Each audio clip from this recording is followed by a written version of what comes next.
We are the world. We are the children. We are the world to make a better day. So let's start giving. Mwana kama na kufinga mama ku amuzuku munankomi yanchima katika vuma katika lombo kufinga mama kwe mwana ya ilo ufuire ya bukavala kana wafuluka bonga ntanda wakuenda oh. Quand tu t'engages dans la musique, parfois ça ne marche pas, on te regarde, mais celle-là, elle fait quoi dans la musique? Parce que moi, j'avoue que j'ai dit que je n'irais pas à l'université parce qu'il fallait que je fasse la musique. Venez demain samedi au musée Macor de Montréal. Venez. C'est seulement $10. Venez. Ok. Je suis mission. Et aujourd'hui, les Congolais, C'est que Donald Trump, ça va prendre un impact.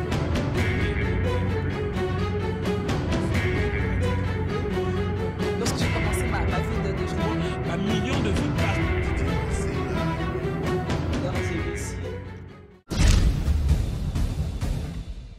ce 14 février, on est honoré par les femmes artistes qui sont venues passer du bon moment avec nous et nous avons la présence de Dali Dandala. Je dis bonjour. Bonjour. Fusion. Merci. Première fois au Canada? Oui, la Comment vous première avez fois. trouvé? C'est très froid. Très froid. Vous aimeriez continuer ou vous vous arrêtez aujourd'hui? Oh si, j'aimerais continuer. Mais malgré le froid. Malgré le froid, oui. En tant que Congolais, on n'abandonne jamais. Congolais, debout, fièrement partout. Proclamons partout l'hymne national, tout ça, machin. Exact. Ok, donc là, vous êtes au Canada. C'est pour le festival nomade afropolitain que nous allons parler plus tard. Mais on veut d'abord savoir Dali Dandala. Qui est Dali Dandala? Dali Dandala, c'est l'enfant du pays, la sœur de tout le monde. C'est cet artiste qui a beaucoup de talent, qui a beaucoup à donner dans ce monde. Je pense que je vais ramener quelque chose qui manque dans tout ce que les autres ont pu créer, que je respecte.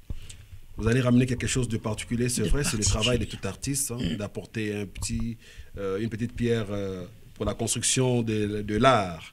Alors, vous avez commencé votre carrière en quelle année? Professionnellement, en 2020. C'est quelqu'un de la famille qui était déjà artiste avant ou bien ça a débuté par vous? Non, pas du tout. Bon, c'est vrai que mon deuxième nom, qui est Pembe, le nom de ma grand-mère paternelle, elle était danseuse. C'est tout ce que je sais d'elle. Et je danse aussi. Donc, je pense que j'ai hérité ça d'elle. Mais sinon, avant moi, Il n'y avait personne. il n'y avait personne. Vous ouvrez le chemin. Yeah. Alors, vous avez débuté comment? J'ai débuté, bon, déjà qu'il faut savoir que j'étais à l'église, donc dans des chorales à l'église, je suis passée là-bas. Et c'est On reste pas vraiment... là-bas, on commence toujours là-bas, mais on reste toujours pas, on sort. Bon, là, c'est peut-être une autre question. J'ai été virée de l'église parce qu'il fallait que je fasse un choix. Ouais. Soit je chantais pour Dieu, Ouais. soit je chante pour le diable. Et Non, pas pour les diables, pour les gens. voilà, musique mais du bon, monde. c'est comme ça quand on Ouais. chante pas pour Dieu. Ouais. Alors, Voilà. allez-y. Donc, en gros, c'était ça. Et puis, j'ai décidé de lancer ma carrière solo. Parce que j'avais fait une vidéo pendant le confinement. C'est vrai qu'on s'est beaucoup ennuyé pendant la Covid. J'ai fait une vidéo où j'ai interprété un morceau très comique. En 2021. En 2020. 2020, ouais. Voilà. Et c'est vraiment là que... En fait, cette vidéo a fait, comme on appelle chez nous, un buzz. Le tour du monde. Voilà. Et je Elle me est suis devenue dit... virale. Voilà, je me suis dit, bon... J'enregistre le morceau et puis on verra. Donc j'ai enregistré au niveau national, ça a pris. Et j'ai dit, bon, je continue quoi. Vous continuez, vous avez chanté une chanson qui s'appelle Luzolo. Oui. Luzolo, c'est l'amour. Mais c'est pas chanté en français, hein, c'est chanté en patois. C'est d'abord quel patois et pourquoi en patois? C'est on la rit. Et pourquoi on la rit? Parce que, tu sais, il y a des sentiments qu'on ne sait pas vraiment exprimer autrement que dans sa langue maternelle ou dans la langue où on se sent vraiment à l'aise. Et franchement, dans le morceau Le Zolo, je demande à un mec qui a des sentiments pour moi et c'est réciproque, mais le gars est timide, il n'arrive pas à m'avouer ses sentiments et moi je le titille un peu pour lui dire gars, viens me draguer et puis voilà quoi. Donc chanter en lingala par exemple ou bien en français, ça serait comme mieux compris parce que là j'ai écouté la chanson mais qu'est-ce qu'elle chante, je comprends pas. C'est aussi ça le mystère de la musique, c'est te faire ressentir des choses bien que tu ne comprends pas la langue. Mais en même être temps, emporté par le rythme. Voilà. Ça, c'est vrai. Alors, vous avez créé votre style qui s'appelle Afro-Trap Kilombo. Oui. Afro-Trap Kilombo. Déjà, le Kilombo vient de mon église, de l'église, église évangélique du Congo. Ah, c'est pas les Bangoudza. Non. Je suis protestante de baptême. Voilà, donc il y a une chorale chez nous qu'on appelle Kilombo. Et pour moi, c'est la meilleure musique qui existe au monde. C'est un rythme, mais vraiment, ils n'ont pas besoin d'instruments, de basse, de guitare, juste avec un tam-tam et c'est parti. Et quand cette chorale chante, ils mettent tout le monde d'accord. Vous êtes d'accord? Et donc, pour faire un clin d'œil d'où je viens, de ce que j'ai appris de mon église, j'ai décidé de faire de ça mon style propre à moi. Et voilà. Et vous êtes percussionniste, je vous ai vu taper à la guitare, au tambour. C'est quoi? Vous avez eu de formation pour ça? Oui, mais je dirais que c'est plutôt dans l'état. Tu vois, quand tu aimes quelque chose, tu as envie de découvrir. Et donc, en gros, c'était un peu de manière autodidacte. Après, je suis allée dans un groupe parce que je voulais canaliser un peu ce que je pouvais faire. Et ce qui fait qu'aujourd'hui, je peux jouer. Et moi, j'ai l'habitude de jouer en groupe. Genre comme une chorale, mais de percussion. En orchestration. Voilà. Et là, c'est tout le monde joue. Moi, je tiens le rythme de base qu'on appelle chez nous la maman. Tu tiens le rythme. Pendant que les autres font le solo, toi, tu es là, tu joues la même chose. Et voilà, jusque-là, c'est ce que je peux faire. J'ai vu les vidéos et je dis, c'est tellement inspirante. Mais vous avez quand même aussi des gens qui vous ont donné le goût aujourd'hui d'embrasser la musique. Obligé. Depuis toute petite... C'est pas Roga Roga. Bon, on l'aime bien, le Yaya National, on l'aime bien, mais voilà, c'est pas Roga, malheureusement. Au niveau international, je dirais que mon idole, c'est Beyoncé. Beyoncé, l'américaine. Queen Bee, seule et l'unique. Vous chantez pas le rythme de Beyoncé, vous êtes plus dans le traditionnel, vous. Bon, ce n'est pas la façon de chanter de Beyoncé qui m'intéresse, mais c'est sa personne, ce qu'elle est sur scène, l'énergie. Pour moi, en fait, elle est ce que je veux être. Je connais toutes ses chansons. Voilà. C'est de manière générale, tout ce qu'elle fait artistiquement m'intéresse. Ça veut dire que si, dans mon côté traditionnel, si je peux avoir donné la même énergie, si je peux avoir, je sais pas moi, mais en restant dans mon style, mais en donnant le résultat que Beyoncé nous donne. Waouh, ça c'est très fort ça. Ça demande beaucoup de travail. Hein? Oui, je sais. Alors, parlez-moi le motif d'avoir ajouté le nom Kilombo dans votre carrière. Pourquoi seulement Trap Kilombo? Bon, il faut avouer que je peux tout faire, enfin, ce qui est possible de faire en musique. Je peux faire du rap, je peux faire du slow, comme on appelle. Mais le Kilombo, c'est mon côté feu. J'ai beaucoup d'énergie et je pense que pour mieux canaliser mon énergie, c'est dans ce style-là.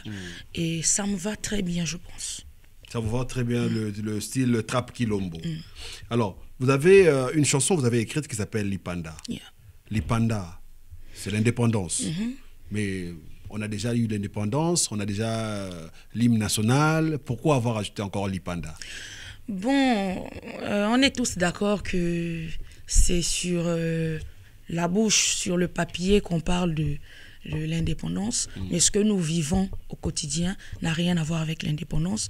Je n'ai pas envie d'aller dans ce domaine-là parce que je peux vraiment dire des trucs, voilà. Mais vous êtes artiste, mais sinon, vous êtes artiste parce que votre voix est écoutée, vous êtes au-dessus de la montagne. Quand vous parlez, tout le monde vous écoute. Oui, je suis d'accord, mais en sûr. même temps, ça ne sert à rien de laisser sa peau pour avoir dit quelque chose pour le bien de... Parce que c'est vrai que je peux porter des messages, mais est-ce qu'à ce moment-là, le public pourra me protéger quand je serai dans la merde?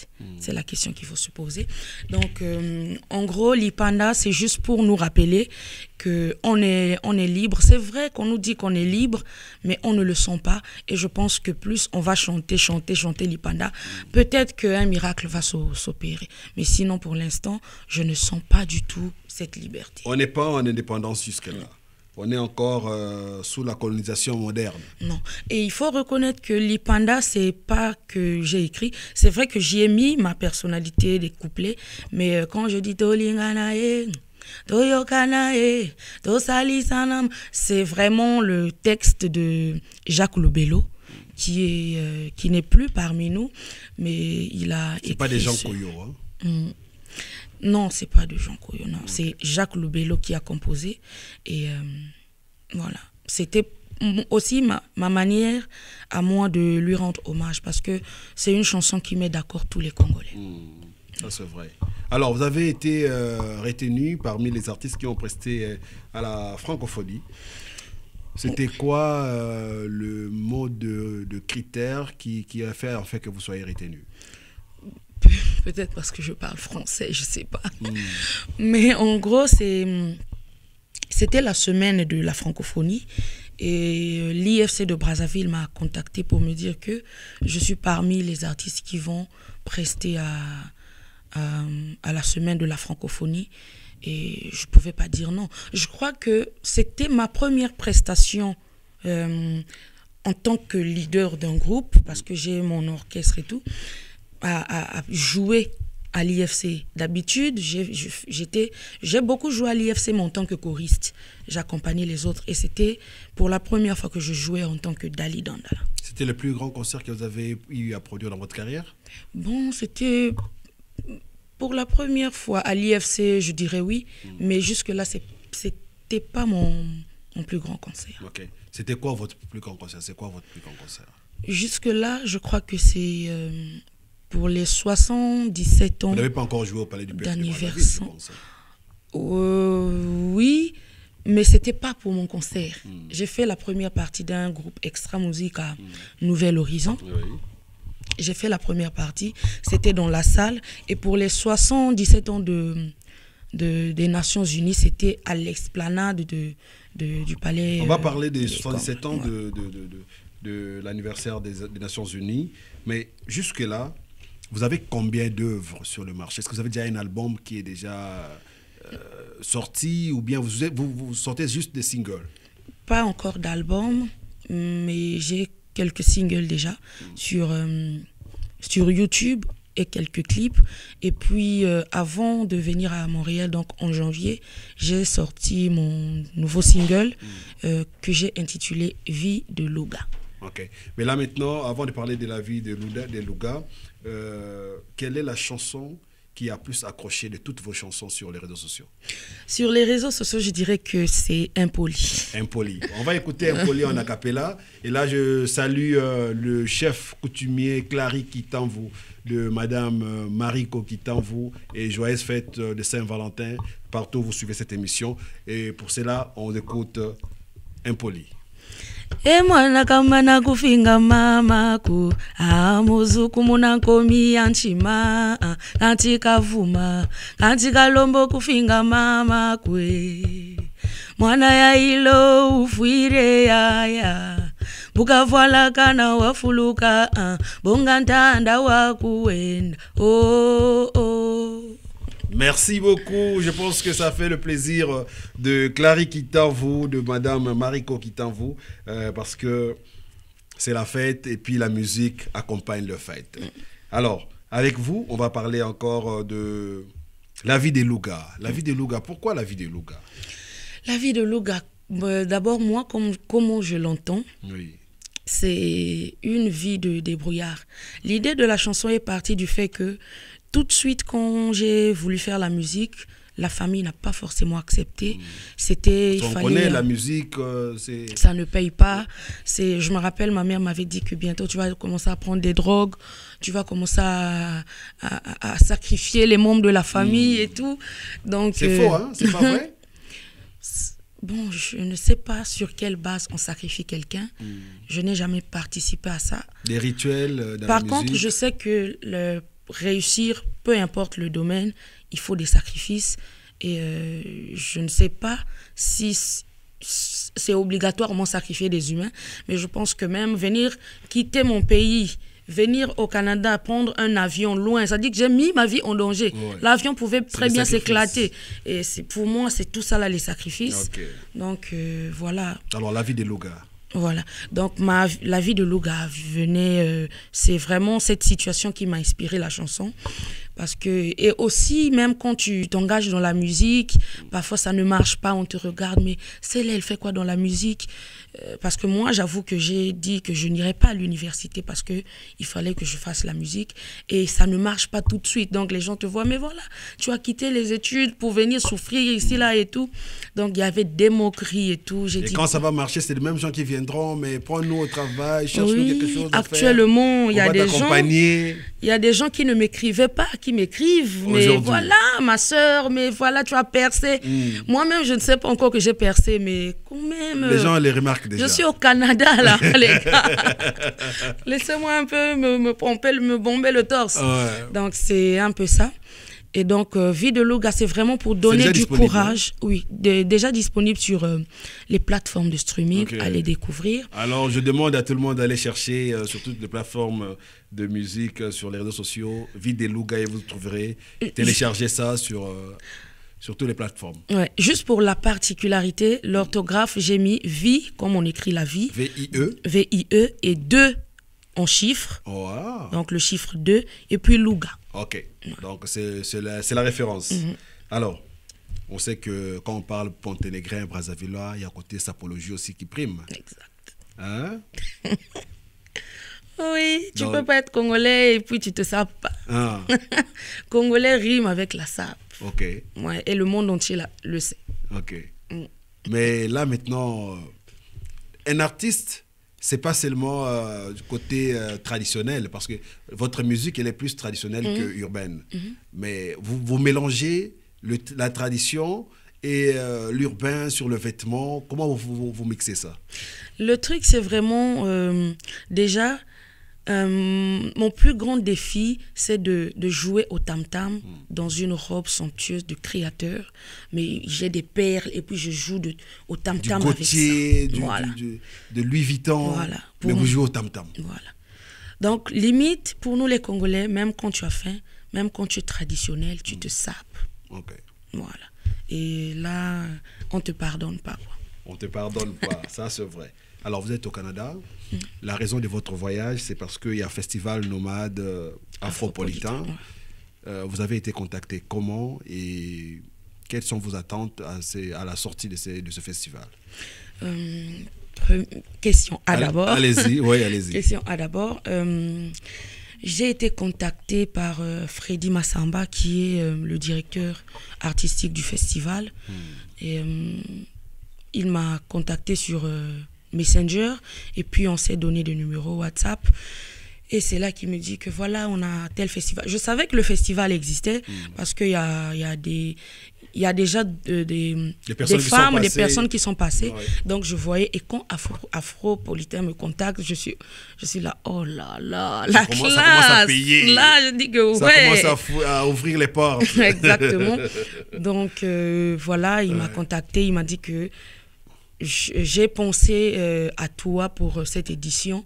On voudrait que tu viennes et tout. Tout de suite, j'ai dit oui. Là, il n'y a pas même à réfléchir. Non, ça dit que argent ou pas, moi, je viens. Parce qu'on veut créer plus des réseautages, rencontrer des gens. Alors, qu'est-ce qui va se passer? Qu'est-ce que vous allez donner à ce public qui viendra vous voir? Qu'est-ce que vous avez à leur offrir? Alors... là, il faudrait que j'aille dans des détails. on a un mélange de la Côte d'Ivoire, du Congo et du Canada. Et je ne sais pas s'il y a meilleur mélange que ça. Les gars, venez demain samedi au musée Macor de Montréal. Venez. C'est seulement $10. Venez. Vous-même, vous allez voir. Je vous dis seulement qu'il y a la Côte d'Ivoire. Vous savez ce que c'est. Il y a le Congo. Vous savez ce que c'est. Et il y a le Canada. Vous savez ce que c'est. Donc, Banamboka. On les appelle les Montréalais. Les Montréalais. Voilà. Tous les Montréalais. Et cerise sur le gâteau, c'est que vous avez 2 jours. Donc, si tu rates demain samedi 15, viens au moins dimanche 16 février. On vous attend, c'est à partir de 18h au musée Macor de Montréal. Musée Macor de Montréal recevra demain Madame Dali Dandala et Léry Sankofa. Léry Sankofa et Laura Nikwe. Et Laura Nikwe, donc il faudrait que toute la communauté soit présente pour accompagner ces dignes fils. Yeah. Autre chose? Les gars, venez. On n'a pas beaucoup à dire. Venez seulement. Mais on va terminer l'émission avec vous par un morceau que je vous demande. C'est le morceau que vous avez chanté lors de la 77e anniversaire des Nations Unies. Okay. C'est le We Are the World. Oh! Ça, c'est le morceau que j'ai kiffé et que je vous demande pour finir l'émission avec vous. Si vous pouvez me faire un a cappella sur ce morceau et puis on va terminer l'émission. We are the world, we are the children, we are the world to make a better day, so let's start giving. There comes a time when we hear the certain call, and the world must come together as one. Yeah. Anglais sur vous maintenant. Merci beaucoup. C'était Dali Dandala sur Afro Canada Télévision et on va suivre ce samedi 15 et dimanche 16 parce qu'ils vont se produire. Je vous invite tous à être là présents et on se revoit à la prochaine. Ok. Je suis mission. Et aujourd'hui, les Congolais, c'est que